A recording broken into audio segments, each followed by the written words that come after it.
aqui. Epa.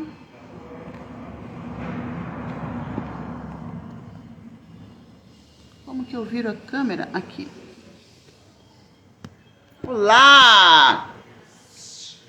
Bom dia, 11 horas em ponto, mais um encontro marcado com vocês. Bom dia, Daniel. Se bem que Daniel Causa, acho que ele mora na Espanha. Que horas são aí, Daniel? Não sei. Bom dia a todos vocês, quase boa tarde, rumando para a hora do almoço. Hoje, mais uma live sobre religiosidade e autoconhecimento. E hoje nós vamos falar sobre necessidade de força. Se você já acompanhou, são 3 da tarde lá na Espanha. É Espanha, né, que você tá, Dani? Olha, eu super íntima. Gente, o Daniel, eu conheci ele há tanto tempo atrás. A gente fazia parte da mesma igreja há muitos anos atrás. Muito tempo lá atrás. Então, hoje nós vamos falar sobre necessidade de força e religiosidade, tá? E a necessidade de força dentro da religiosidade, como que isso se manifesta, como que isso se manifesta por conta da falta do autoconhecimento, tá?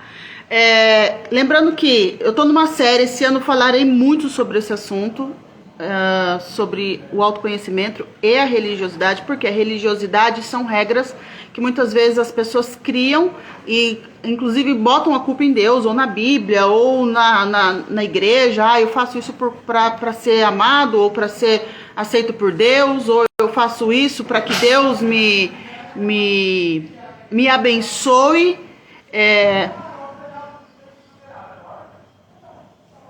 Sim, ó, o Daniel, ele tá lá na Espanha hoje, ele é missionário lá na Espanha desde 2013, mas legal, Dani, então você é uma pessoa que tá no contexto aí de lidar com pessoas e lidar com essa questão da religiosidade, né? Os muçulmanos, ele lida com imigrantes muçulmanos lá e a religião muçulmana também é uma que tem bastante regras, bastante leis, se bem que eles são bem mais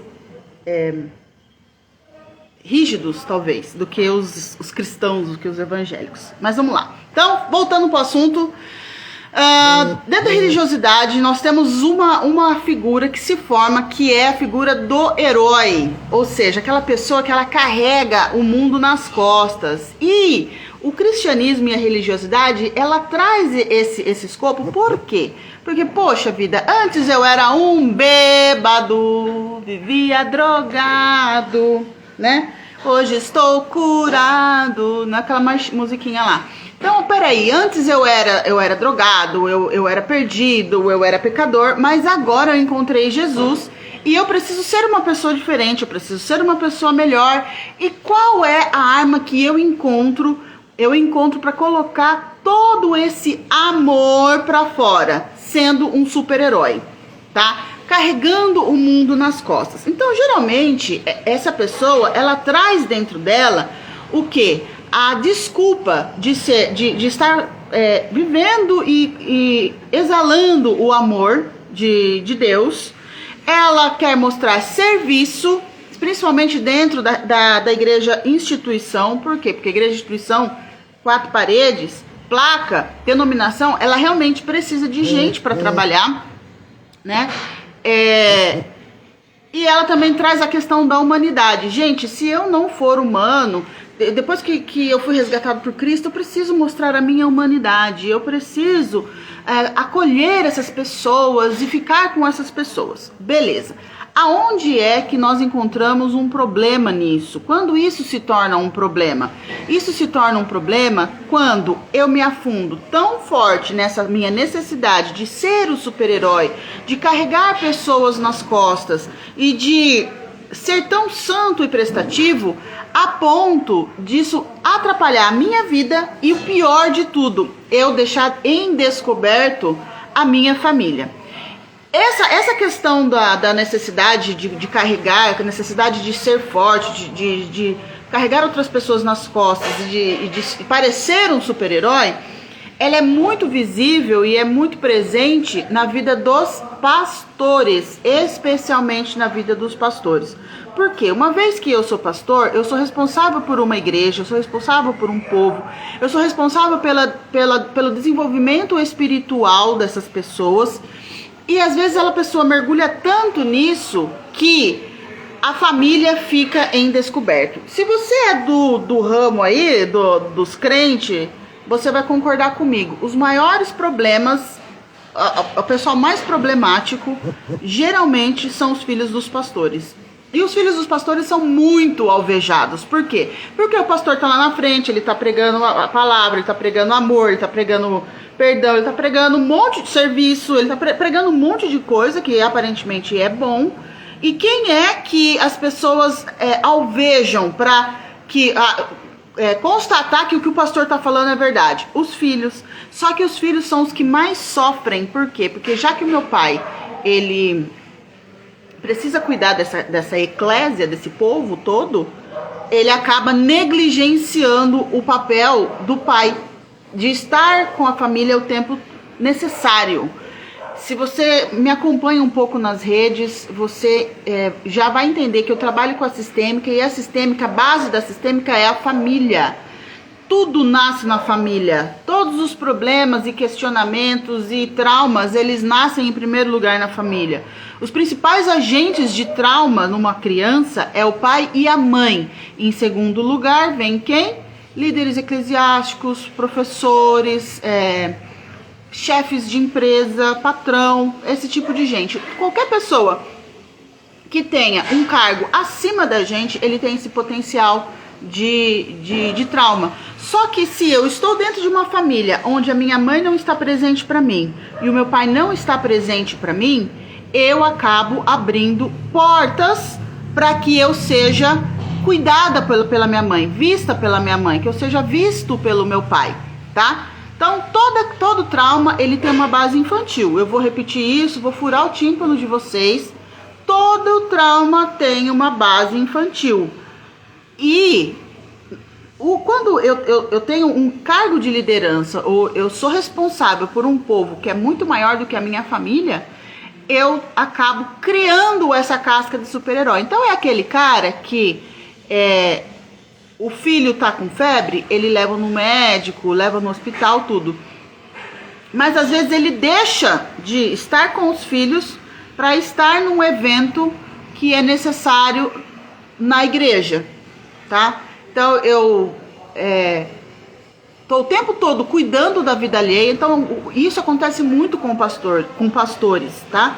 Porque o pastor é o tempo todo, gente, pastor, você pode fazer o ato fúnebre do meu tio que morreu?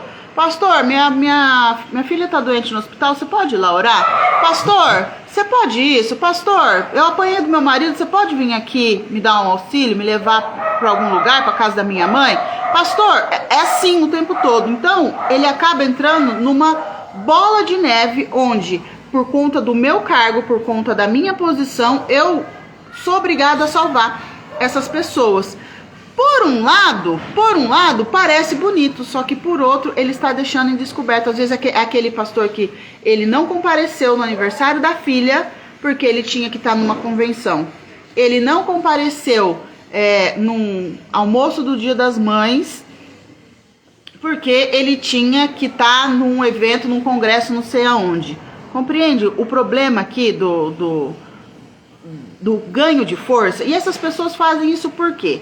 Porque na verdade, no fundo, além da questão de trabalho ali, de ser o pastor, de ser o líder, de ter que carregar toda essa responsabilidade nas costas, existe uma questão interna que leva essa pessoa para esse lugar, que é o quê? Às vezes é uma junção de dois traços, que é o psicopata. O psicopata, o traço psicopata, se você não sabe do que eu tô falando, calma, não é uma doença, é só o nome de um traço. Se você não sabe, você pode ir lá no meu canal assistir uma playlist, chama Entenda os Seus Traços. O psicopata, ele vive em torno de troca. E o masoca, ele vive em torno de trabalho, de planejar. Tá? Quando junta esses dois traços, se torna uma pessoa extremamente executora, onde ela entende que ela tem valor quando ela realiza, quando ela trabalha, quando ela faz. Às vezes tem a junção do psicopata, do masoca e do rígido, que aí eu tenho que fazer, mas eu tenho que fazer pior ainda, eu tenho que fazer com excelência, tudo que eu faça com excelência. E aí qual que é o problema? Agora eu faço com excelência porque eu preciso fazer para o meu Deus. Mas ela não entende, ela não consegue parar e olhar para baixo, para si própria, para a própria família e entender que ali dentro, embaixo daquele silêncio dos filhos ou da esposa, e vice-versa, se for a mulher, embaixo do marido e dos filhos, pode ter alguém ali precisando muito mais da função pai ou da função mãe dela do que da função líder eclesiástico, tá?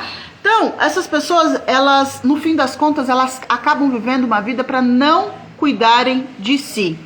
Eu venho de uma família de pastores, eu sei muito bem o que eu tô falando. Eu vi isso, eu não vivi, graças a Deus eu não vivi, mas eu vi isso na prática, tá? Parentes meus que desenvolveram diabetes por conta de cuidar demais da vida alheia, de não poder ter uma noite de sono tranquila. Por quê? Porque 3 horas da manhã alguém ligava pedindo um conselho, 3 horas da manhã. E onde que é o problema aqui? Como eu tenho essa necessidade de trabalho, de serviço e de me sentir útil, de me sentir importante a partir do que eu faço, eu aceito essa situação. Então a pessoa liga na sua casa às 3 da manhã, você tem 2 opções. Desliga o telefone antes de dormir, ou nem atende o telefone. Mas não, que como a pessoa tem essa necessidade, ela atende o telefone e põe o sono dela a perder, põe a tranquilidade da família a perder, tá? Com isso, qual que é o problema? Se você é filho desse pai ou dessa mãe, e é uma criança pequena, e a criança pequena ela precisa de ser amada, cuidada, protegida, provida e de justiça dos pais, em algum momento de crise, essa criança não tem esse apoio, essa visão. O pai não tá ali, ou a mãe não tá ali 100%, porque ela tá sempre preocupada com aquilo que tem que fazer na igreja. O que a criança faz? A criança abre portas para problemas, doenças. A criança abre porta para abuso. A criança abre porta para acidentes. Por quê? Se eu tiver essa condição especial de estar em perigo, pode ser que o meu pai e a minha mãe agora parem o que estão fazendo e venham para me socorrer. E venham me dar o que eu preciso, que é amor, cuidado, segurança, justiça, proteção, provisão. Beleza? Entenderam? Então, Violeta, você está metendo pau nos pastores? Não, eu não estou metendo pau nos pastores. Eu estou fazendo um alerta. Você que é líder, você que almeja ser pastor, é uma função nobre e é uma função bem assim, vamos dizer, desafiadora. Porque você lida com a pior raça possível do ser humano. Por quê? A igreja ela é formada, queira ou não queira, uma parte de pessoas que vem muito machucada, vem muito debilitada emocionalmente e espiritualmente. E você como pastor, você tem que liderar essa galera. Você lida com um monte de gente problemática. Você lida com gente que está machucada, gente traumatizada. Na tentativa de salvar toda essa galera, você acaba o quê? Traumatizando a sua família. Quem está legalmente debaixo do seu poder, que é a sua família. Então, isso é um alerta para os pastores. Violeta, qual a solução então? A solução é você se entender. Entender se você tem essa necessidade de ser aceito, se você tem essa necessidade de ser o herói ou a heroína da história, se você tem essa necessidade de força, de carregar tudo e todos nas suas costas.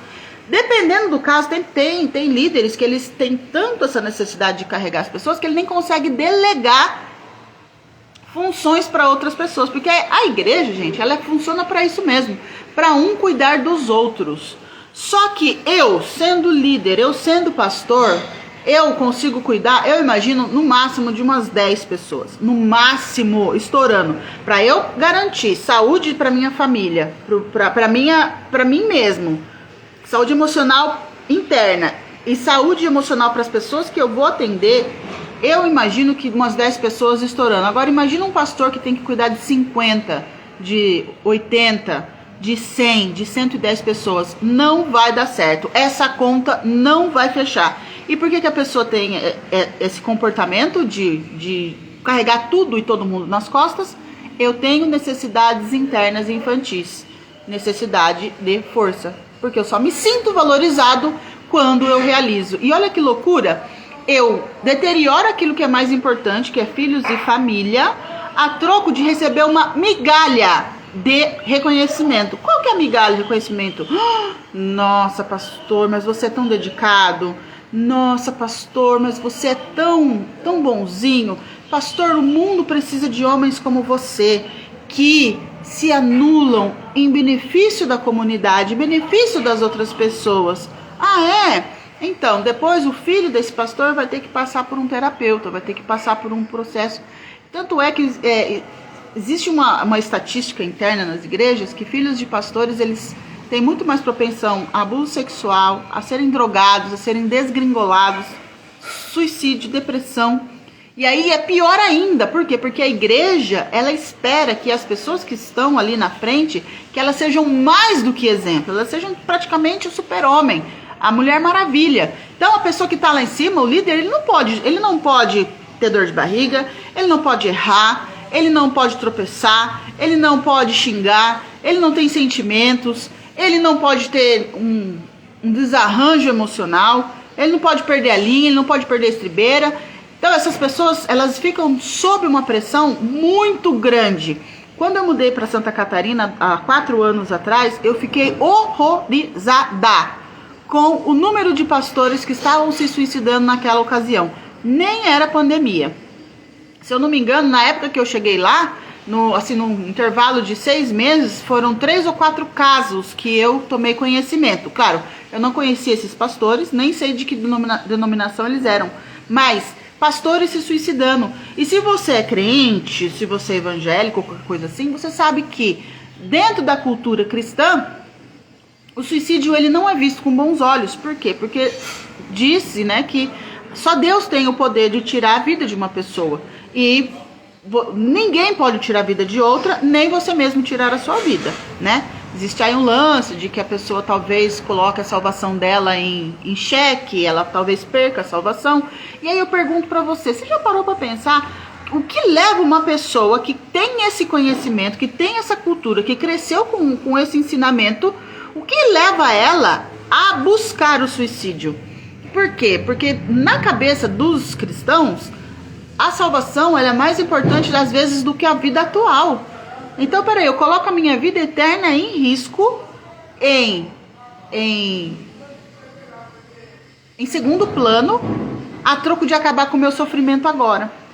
Quando você vai observar essas pessoas, claro, tem vários fatores, mas se é pastores, um dos fatores é um excesso de cobrança. Isso começou por quê? Porque eu tenho uma necessidade de ser herói, eu tenho uma necessidade de ser elogiado, de ser admirado por aquilo que eu faço. Só que isso cansa, isso não é saudável, isso gera em mim uma migalha de amor. Sabe por quê? Porque as pessoas elas vão sempre ser interpretadas como, qual é a palavra? Ingratas. Todo mundo é ingrato. Ai, Violeta, nossa, às vezes você fala, parece que a pessoa tem que ser interesseira. Queridos, a vida funciona em torno de interesse. Tudo é interesse. E quando você se conhece, ou você conhece as outras, ou não, e você conhece as outras pessoas, uma coisa legal da análise corporal é isso, porque ela é visível, eu consigo ler as pessoas antes dela abrir a boca. Eu já sei quem vai ser mais interesseiro, eu já sei quem vai ser melhor de serviço, de trabalho. Eu sei quem eu posso confiar um projeto, por exemplo. Eu sei quem pode executar com maestria um projeto. Eu sei quem é a pessoa que não vai querer falar nada. Se ela tiver problema, eu vou ter que cavucar. Já dá para saber, entendeu? Agora, se eu sou um líder eclesiástico e eu me conheço, eu sei aonde e em que momento, em que ponto eu devo colocar o quê? Limites. Na verdade, a solução nesse caso aqui são limites. Só que os limites, eles só são claros e saudáveis a partir do momento que eu sei como que eu funciono. Eu sei como que o meu coleguinha ali funciona. Então, eu já sei mais ou menos o que esperar, tá? Onde que nasce essa necessidade de carregar tudo? Nasce, como eu disse, na infância. Né? Nós somos melinizados em cima de dores, 5 dores básicas, que é rejeição, abandono, manipulação, humilhação e traição. Como eu disse para você, existem fases na vida que às vezes os pais usam a criança como se fosse um troféu. Olha o que meu filho faz uma gracinha, faz isso, faz aquilo. Junto com outros traços, esses traços estão na dor. O que acontece? Essa criança, ela passa a ver a vida dessa forma. Eu só tenho valor quando eu executo. Eu só tenho valor quando eu estou fazendo alguma coisa. Eu só tenho valor quando eu sirvo as pessoas. E aí, como ela tá doente emocionalmente, ela faz isso em demasia. Ela faz isso de uma forma que, assim, extrapola o limite do aceitável. Então, quais são os resultados negativos nessa pessoa, no âmbito pessoal desse indivíduo? Então a vida emocional acaba ficando instável. Por quê? Imagina você que faz tudo para todo mundo, mas se sente negligenciado, se sente sozinho, se sente, poxa, eu sempre faço para todo mundo, mas ninguém faz para mim. Ou eu me sinto injustiçado, traído.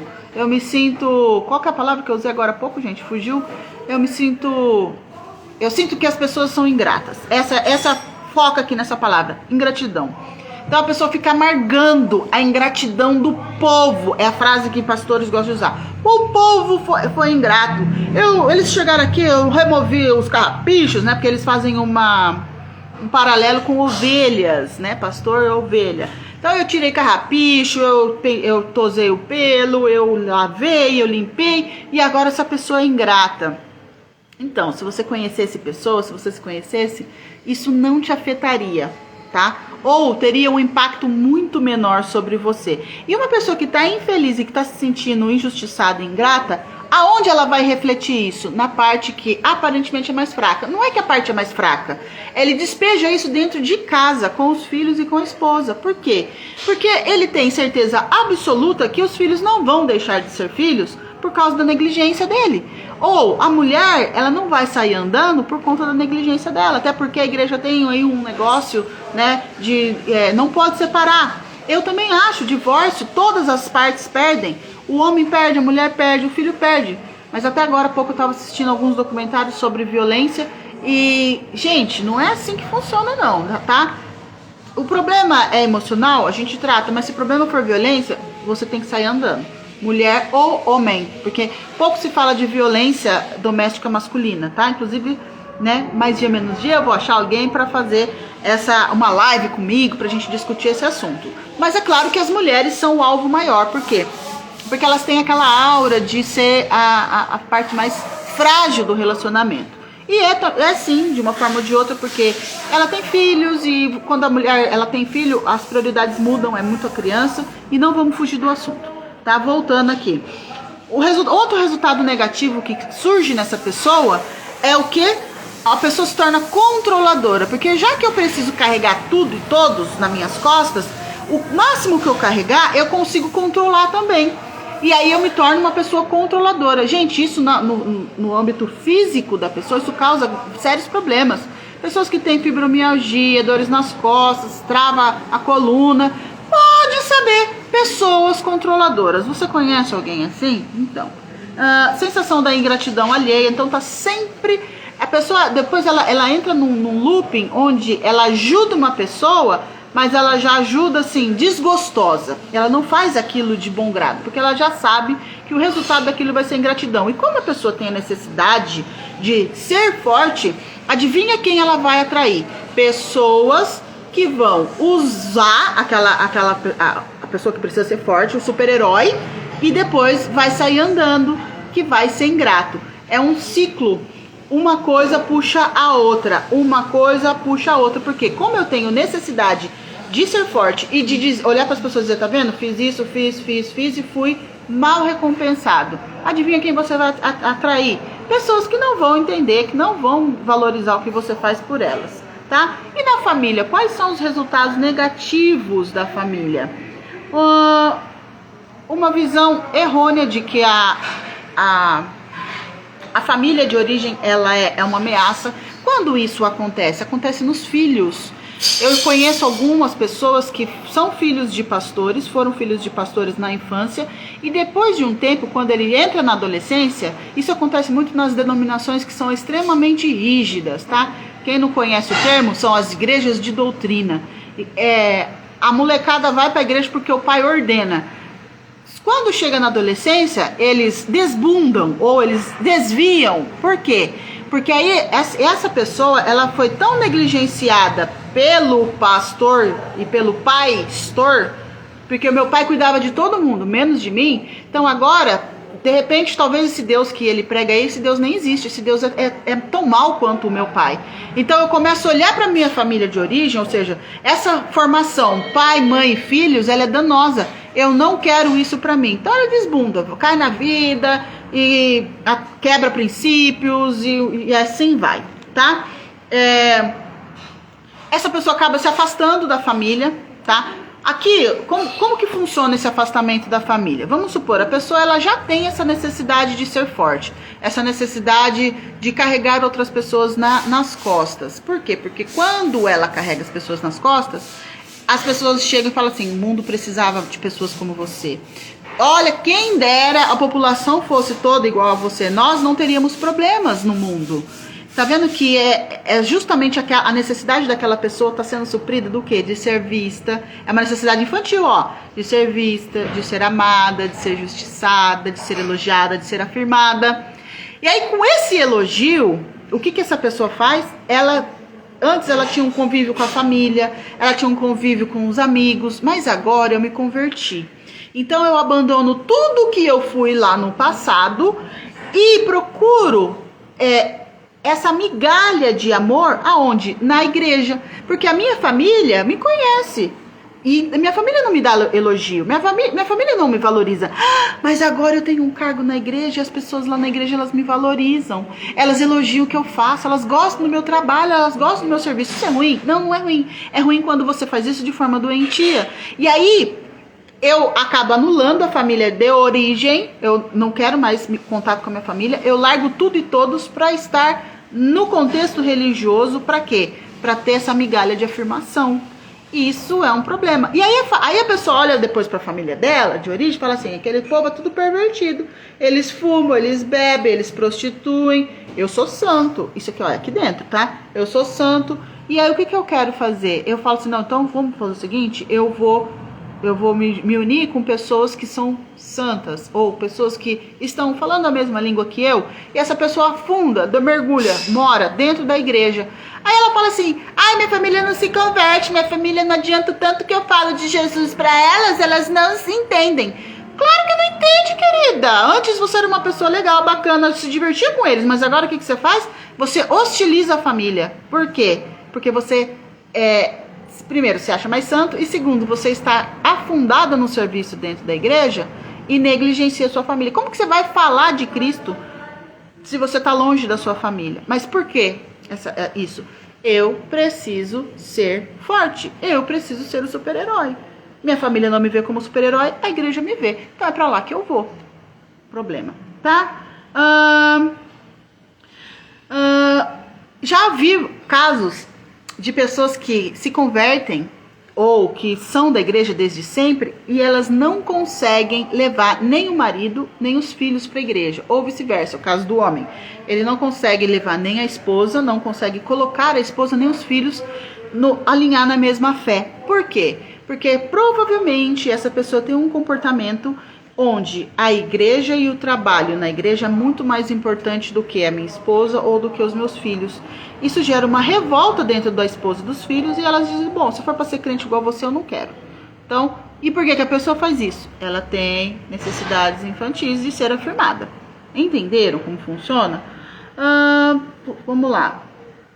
Com isso, às vezes a pessoa está tão mergulhada nesse serviço, nessa tentativa de ser o herói da parada, ela perde etapas importantíssimas dos filhos. Isso é gravíssimo, gravíssimo. Sabe por quê?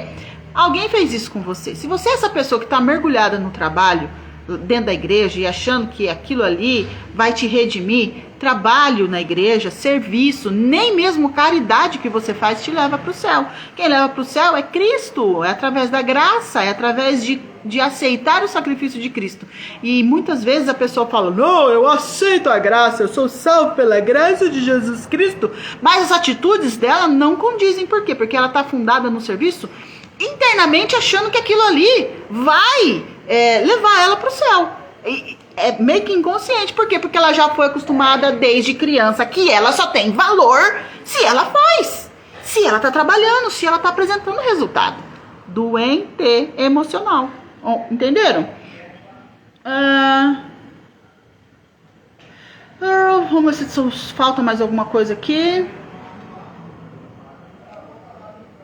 Outra coisa, a pessoa ela acaba olhando para toda a sociedade em volta dela como uma ameaça. Por quê?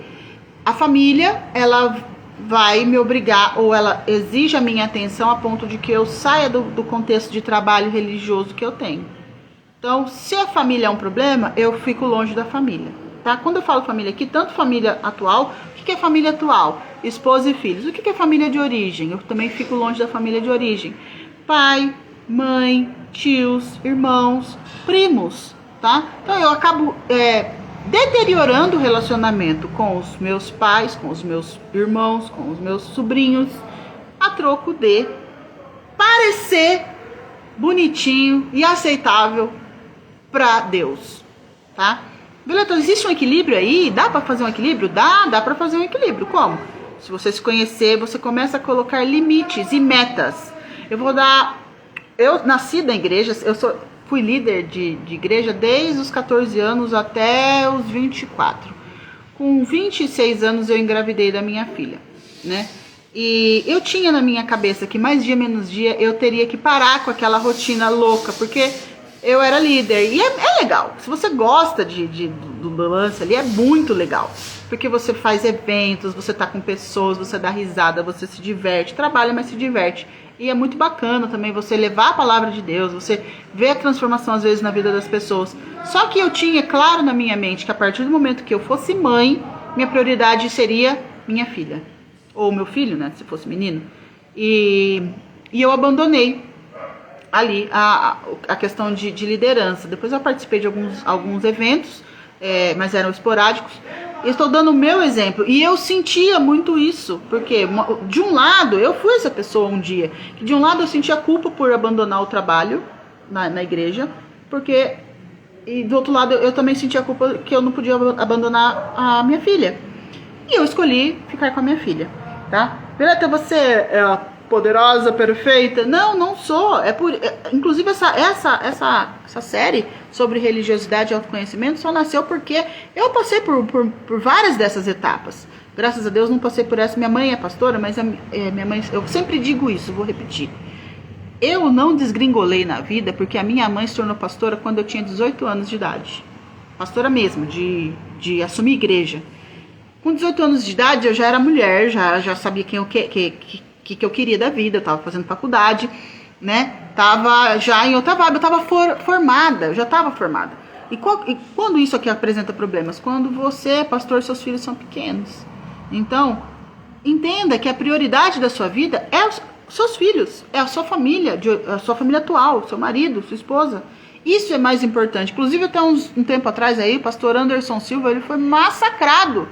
Porque ele disse numa dos seus vídeos que de repente, ele poderia pular um culto de domingo para assistir um filme com a família. Ele foi massacrado. O que as pessoas não entendem? Por que os religiosos não entendem o que ele fala? Porque os religiosos, eles têm essa necessidade aqui, de carregar o mundo, de ser super-herói. Eles têm essa necessidade de ser visto por aquilo que ele faz. Internamente, no subconsciente, ele acha que a salvação ou que o valor dele com Deus está ligado ao tanto que ele trabalha. Sendo que o verdadeiro evangelho está lá, é pregar nos púlpitos. Não estou aqui falando mal, gente. Mas o verdadeiro evangelho é o quê? Cuidar das órfãos e dos viúvos. Das viúvas e dos órfãos. Então, de repente você está aí querendo cuidar da vida de todo mundo e deixando a sua família para trás, deixando seus filhos para trás. Um exemplo, assim, gritante. A ministra Damares, ela era filha de pastores e ela foi abusada dentro da igreja. Cadê esse pai? Onde que estava esse pai? Adivinha quem era esse pai? Esse pai era um pai que tinha alguma necessidade escondida ali. Estava cuidando de tudo e de todos, menos de quem era importante. E se você for do contexto cristão, for do contexto evangélico, inclusive do católico, você vai conhecer alguém que passou por esse problema, que foi abusado ou que foi negligenciado dentro da igreja. Aí a pessoa, sabe o que o pessoal fala? Eles olham os crentes e falam assim, mas não é crente? Por que aconteceu isso com eles? Mas Deus não protege eles? Por que aconteceu isso com eles? Adivinha? Porque Deus, ele deu uma coisa no Éden pra gente, que foi família. É para cuidar de família. Se você não cuida da sua família, em primeiro lugar, você abre portas. Seus filhos vão abrindo portas para problemas no seu sistema. E esse problema... E é assim, ó. Pega uma família, pode ser pastor, pode ser padre, o que você quiser. Aconteceu aquele problema ali, aconteceu abuso, aconteceu doença. Olha para trás no sistema dela. Olha para os pais, para os tios. Isso vem se repetindo. Por quê? Porque existem necessidades internas. E essa necessidade ela é instalada no filho. O filho instala no neto e assim sucessivamente. Por isso que o autoconhecimento, por isso que a terapia, por isso que você se entender o seu sistema é extremamente importante. Violeta, minha família você não conhece, é uma desgraça. Claro que é uma desgraça, olha para trás. Tá desgraçado desde lá, vocês só estão repetindo. Isso se chama como? Sistêmica, tá? Então, fica aqui esse assunto pesadíssimo, né? Carregando as pessoas, necessidade de ser forte. Você conhece alguém assim? Será que você não é essa pessoa? Violeta, como que eu faço? Quero fazer uma análise. Se você quiser fazer uma análise, é só entrar em contato comigo. Como que a análise funciona? A análise funciona, eu faço análise em um bloco de 4 atendimentos de 2 horas. É bem pesado, tá? É muito conteúdo, muita coisa que é entregue para vocês. Dentro dessas 4 sessões, eu vou entregar ferramentas e ensinamentos para você se entender o outro, entender o seu sistema, tá? Existe um prazo mínimo, um espaço mínimo entre uma sessão e outra, que é de 7 dias, e não pode ser menos do que isso, e um prazo máximo de 10 dias. Se você quiser passar pelo processo, se você quiser passar pela análise, entre em contato comigo que a gente agenda. O atendimento é 100% online, então não precisa ficar preocupado. Violeta, mas onde você mora? Como que eu faço para ir no seu consultório? Não tem consultório, gente. O consultório é o computador, tá? Então é isso. Espero que isso faça diferença na sua vida, que isso acenda algumas lâmpadas na sua cabeça aí. Se você conhece alguém que passa por esse problema, manda essa live para essa pessoa e também depois essa live sobe pro YouTube. Só que ela sobe bem lá pra frente. Se você tá assistindo isso no YouTube agora, dá um like, se inscreve no canal, compartilha com alguém, manda pros seus grupos aí da crentalhada, né? Tô aqui esperando xingos e pontapés, porque, gente, realmente eu recebo xingos e pontapés às vezes, principalmente no Facebook, porque a pessoa ela tá tão mergulhada na religiosidade que ela enxerga isso que eu tô falando como uma agressão, como se eu estivesse falando mal dela, tá? Mas adivinha, o que você pensa a meu respeito não é o que eu sou, é o que você enxerga. Então tá muito mais ligado aos seus traumas, às suas necessidades, do que a minha identidade. Então, se você tá me xingando, é a sua identidade que tá alterada. Um beijo, um abraço, vejo vocês no sábado que vem com mais um tema. O que nós vamos tratar no próximo sábado? Vingança, necessidade de vingança. Como assim, Violeta? Não entendi nada. Vem no sábado que eu te conto, tá? Segundas-feiras, às 9 horas, nós estamos tendo as lives sobre os traços, as combinações dos traços. E agora nós vamos começar o 20 por 1, que é... já comecei ontem. 20 por 1, que são 20 casos que vão ser analisados à luz da sistêmica. Você quer ter o seu caso analisado? Envia o teu caso, o teu problema para mim, por escrito no direct do Instagram, que talvez você seja selecionado para ter o seu caso analisado. Eu vou dar um norte, falar para você, ó, o norte é isso aqui, isso é o que está acontecendo por causa disso daqui. Espero vocês, um beijo, um abraço, tchau.